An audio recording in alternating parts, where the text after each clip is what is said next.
Share market बर्नियन में आपका स्वागत है दोस्तों। आज हम लोग एक शेयर्स के बारे में जानकारी प्राप्त करने जा रहे हैं जिसका नाम है आपका ओबेरॉय रियल्टी एलटीडी के बारे में बात करेंगे। तो यहाँ पे ओबेरॉय एलटीडी की बात किया जाए तो आज के डेज में कई कोई 8% के यहाँ पे तेज़ी देखने को मिल रही है।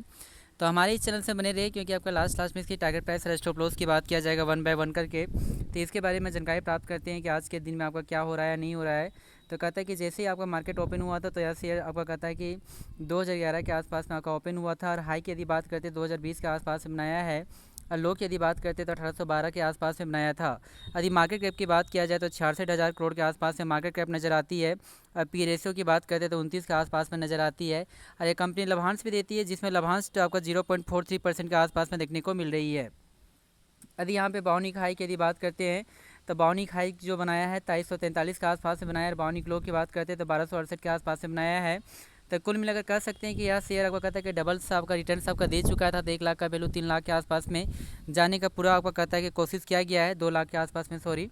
तो यहाँ पे कुछ इसकी हिस्ट्री के बारे में जानकारी प्राप्त करने का कोशिश करते हैं वन बाय वन। तो यहाँ पे कहते हैं यदि 5 डेज़ के डाटा को चेक किया जाए तो 5 डेज़ में कुल मिलाकर जो रिटर्न्स जो दिया है वह भी आपका नेगेटिव रिटर्न्स है जिसमें आपका कहता है कि 6% का आपको गिरावट देखने को मिलती है। एक टाइम में कहता है यह शेयर 2000 के नीचे था, उसके बाद 2000 के आकर लेवल को क्रॉस करने का भी कोशिश किया गया, उसके बाद नीचे के स्तर को आने की गिरावट देखने को मिली, उसके बाद बहुत टाइम तक सपाट बनाए रखा, उसके बाद करेक्शन हुआ, उसके बाद पुनः यहाँ पे रिकवरी देखने को मिली है। यदि यहाँ पे एक मंथ के डाटा को चेक किया जाए तो एक मंथ में कुल मिलाकर जो रिटर्न्स जो देखने को मिलती है 18% का आपका कहता है कि गिरावट देखने को मिलती है। जो एक टाइम में यहाँ शेयर 2200 के आसपास में था, फिर 2200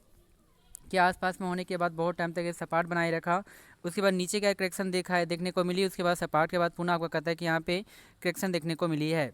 यदि यहाँ पे बात करते हैं 6 मंथ के डाटा को तो 6 मंथ में कुल मिलाकर जो आपको रिटर्न जो देखने को मिलती है 7% के आसपास में पॉजिटिव आपको रिटर्न देखने को मिलती है। जो एक टाइम में यहाँ शेयर कहता है कि 1700 के आसपास में था,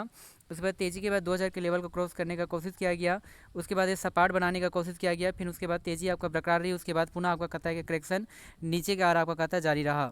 यदि यहाँ पे बात करते कहते हैं कि एक साल के यदि डाटा को चेक किया जाए तो एक साल में कितना आपका रिटर्न्स देती है। तो कुल मिलाकर कहता है कि एक साल के अनुसार से यहाँ पे डाटा के अनुसार से यदि चेक किया जाए तो एक साल में कुल मिलाकर जो रिटर्न जो देती है वो आपका कहता है कि 35% के आसपास में रिटर्न से आने की रिटर्न ठीक ठाक आपका रिप्रेजेंट कर रहा है। तो यहाँ पे देख भी सकते हैं कि एक टाइम में यहाँ शेयर करता है 1500 से आपका नीचे आपका प्राइस पे आपका कार्य करता था, उसके बाद 2000 के आसपास में जाने का कोशिश किया गया, उसके बाद बहुत टाइम तक सपाट बनाने का कोशिश किया गया, उसके बाद पुनः आपका तेज़ी हुआ, उसके बाद पुनः यहाँ पे करेक्शन देखने को मिली है। यदि यहाँ पे 5 साल के डाटा को चेक करते हैं तो 5 सालों में कुल मिलाकर जो रिटर्न्स देती है जिसमें आपको अच्छी खासी रिटर्न्स आपको देखने को मिल रही है, 228% के आसपास में इंडिकेट कर रहा है। अर्थात कहने का मतलब 1 लाख का वैल्यू 3 लाख के आसपास में आने का कोशिश किया गया। अब इसे ग्राफ के माध्यम से भी समझ सकते हैं, यहाँ पे चेक कर सकते हैं, देख सकते हैं कि 24 जनवरी 2020 में यह प्राइस आपको कहता है 565 के आसपास में था, उसके बाद 1854 के आसपास में जाने का कोशिश किया गया, आने का कहता है कि जस्ट आपको कहता है कि 3 गुना आपका रिटर्न्स आपका देखने को मिली है। लेकिन बीच बीच में कहता है यहाँ करेक्शन देखने को मिली थी, जैसे कि यहाँ पे 15 मई 2020 में कहता है यहाँ गिर कर 319 के आसपास में आने का कोशिश किया गया, पुनः इसमें आपको तेज़ी देखने को मिली है। तेज़ी आपको कहता है कि इसमें अच्छी खासी था, जिसमें कहता है कि कुल मिलाकर कहता है कि 956 के आसपास में जाने का कोशिश किया गया 14 अक्टूबर 2021 में, और उसके बाद 956 के बाद बहुत टाइम तक कहता है कि यह शेयर कहता है कि सपाट बनाने की कोशिश किया गया, उसके बाद कहता है कि यहाँ से कहता है पॉजिटिव आपका कहता है कि थोड़ा सा ब्रेकआउट दिया है,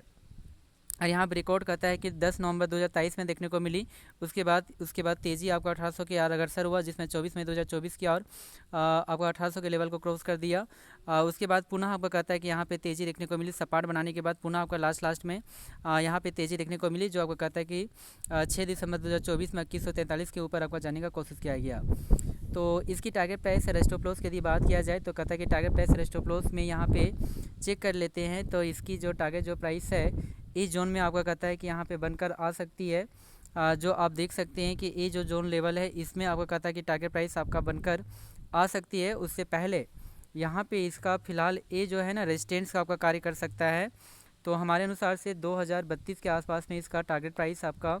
बनकर आती है। और यदि यहाँ पे स्टॉप लॉस की यदि बात किया जाए तो हमारा जो स्टॉप लॉस जो बनकर आता है इस जोन में आपका बनकर आ सकती है, जो आपका इंडिकेट कर रहा है तो 1748 की और इंडिकेट कर रहा है। तो हमारा जो स्टॉप लॉस है वो 1748 के आसपास में नज़र आती है।